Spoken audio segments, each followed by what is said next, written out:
ہے۔ جو لوگ اللہ سے اور اس کے پیغمبروں سے کفر کرتے ہیں اور اللہ اور اس کے پیغمبروں میں فرق کرنا چاہتے ہیں اور کہتے ہیں کہ ہم بعض کو مانتے ہیں اور بعض کو نہیں مانتے، اور ایمان اور کفر کے بیچ میں ایک راہ نکالنی چاہتے ہیں، وہ یقیناً کافر ہیں، اور کافروں کے لیے ہم نے ذلت کا عذاب تیار کر رکھا ہے۔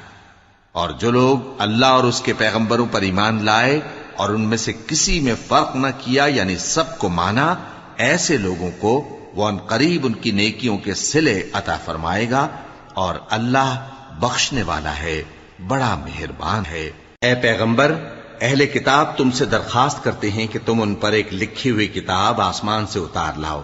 تو یہ موسیٰ سے تو اس سے بھی بڑی بڑی درخواستیں کر چکے ہیں۔ ان سے کہتے تھے ہمیں اللہ کو ظاہر یعنی آمنے سامنے دکھا دو،